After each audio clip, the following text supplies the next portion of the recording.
भक्तों ने पूछा है कि माँ काली और माँ दुर्गा या अन्य इष्ट देव जो उनके आराध्य हों, उनकी अगर परीक्षा चल रही है तो उससे बाहर कैसे आए।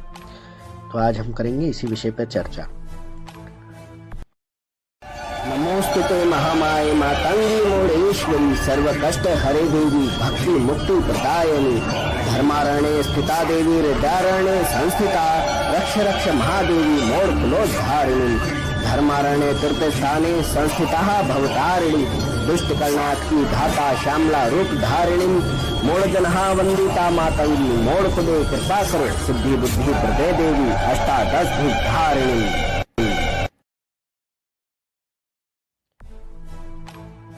जय माता दी। जब भी आप देखते हैं कि आपकी परीक्षा चल रही है, आप संकटों में घिर गए हैं, आप जिस भी इष्ट देवी या इष्ट देवता की आराधना में लगे हैं, माँ काली माँ दुर्गा की भक्ति में लगे हैं और आपके ऊपर संकटों की बौछार आ रही है, आपके ऊपर कई तरह की विपदाएं पड़ रही हैं, कई तरह के काम आपके रुक गए हैं, आपको अपने जीवन में परेशानियों का देख करके लग रहा है कि आपको पूजा आराधना छोड़ देना चाहिए, आपको बताया जा रहा है कि आपकी परीक्षा चल रही है, तब आपके मन में पहला सवाल यही आता है कि हम इस परीक्षा से बाहर कैसे आएंगे, हम पूजा भी नहीं छोड़ना चाहते।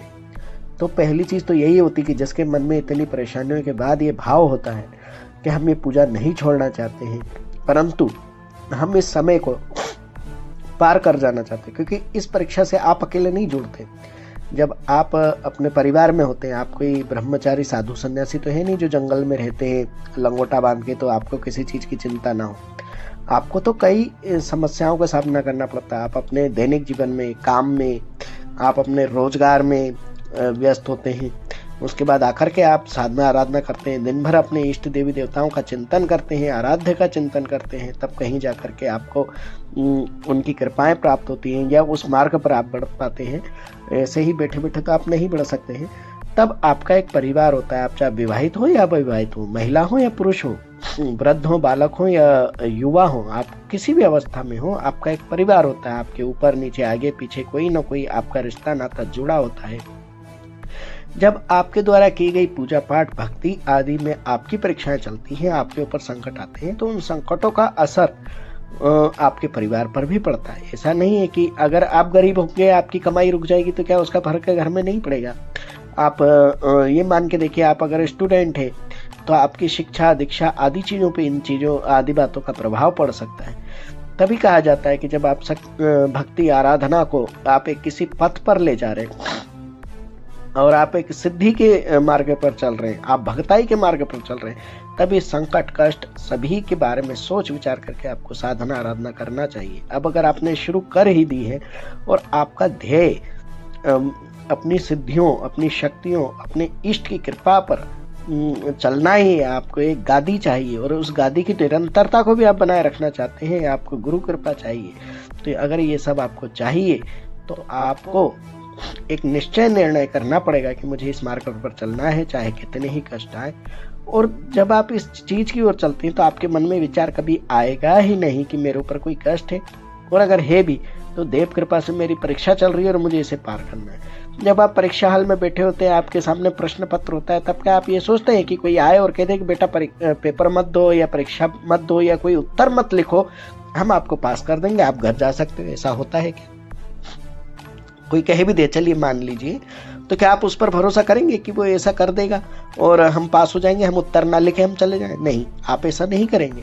आप चाहेंगे कि हम जितना भी आता है, जितना याद है, जितना हमने याद करके रखा है, उतना हम उस उत्तर पुस्तिका में तो लिख दें, ताकि हम कुछ नहीं तो पासिंग नंबर से ही पास हो जाए। आप अपना 100% उसमें देने की कोशिश करते हैं, जितना आपने अध्ययन मनन चिंतन किया आप उसमें लिखते हैं, तब न जाकर के आपको नंबर मिलते हैं। तो आपको करना यही है, अपने जीवन में आई हुई परीक्षाओं में आपने आध्यात्मिक ज्ञान जो लिया है, जो आपने सत्संग, प्रवचन, आपने कथा कहानी, पौराणिक किस्से या जो भी चीजें आपने अध्ययन मनन किया है, अब तक सुना है, उन्हें आप मान लीजिए कि उन पात्रों में आप स्वयं हैं।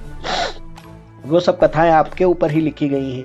आप अपने आप को दिव्य मानिए, अपने आप को सक्षम मानिए, तब न जाकर के आपको इन परीक्षाओं से लड़ने की ताकत मिलेगी और उसमें खड़े होने की आप कोशिश कर पाएंगे। क्या चाहते हैं आपसे आपके इष्ट देवी देवता? आपके इष्ट देवी देवता, आपके आराध्य यही चाहते हैं कि भी आपको मजबूत बनाए, आपको सक्षम बनाए, हर परिस्थिति से लड़ने के लिए बनाए। यही तो ना परीक्षा है। तो इस परीक्षा में पास होना है या फेल होना है। फेल हुए तो आप सब कुछ खो देंगे और अपने ही जीवन से हार जाएंगे। आप जितने भी मोटिवेशनल वीडियो देखते सुनते हैं, चाहे वे आध्यात्मिक हो या भौतिक हो, तो उनमें क्या सिखाया जाता है? आपको सक्षम होने के लिए तो सिखाया जाता है ना। और वो किस लिए? ताकि आप संसार में सफल हो सके।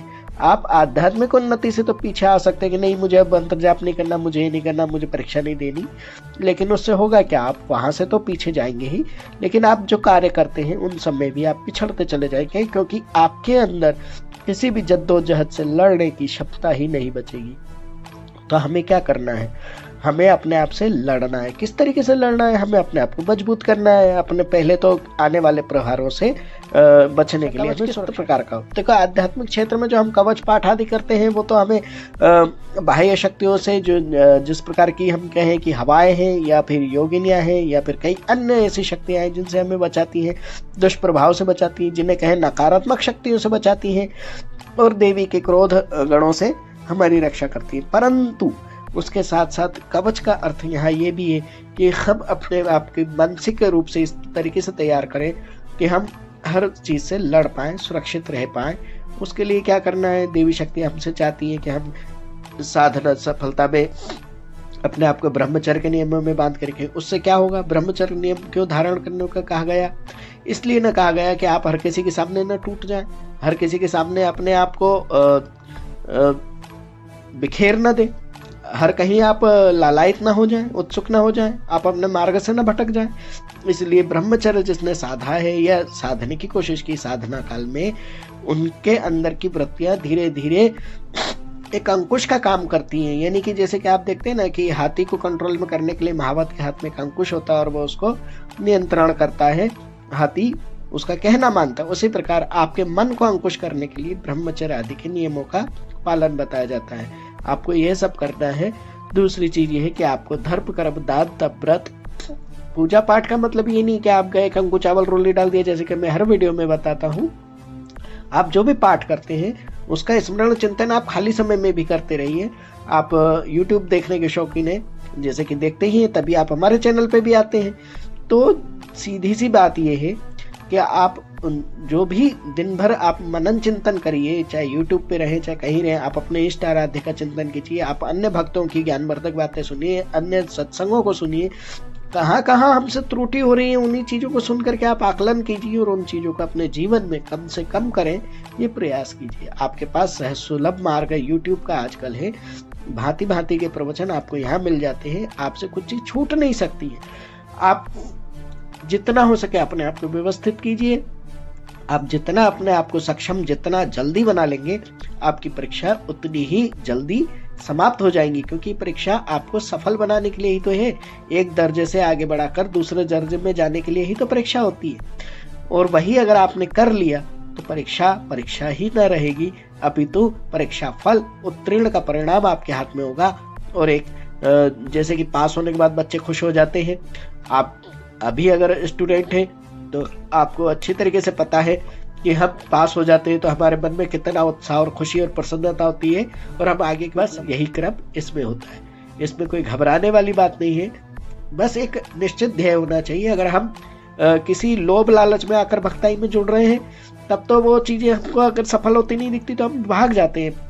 लेकिन अगर आपने व्यवस्थित रूप से ईश्वर कृपा प्राप्त करने के लिए ही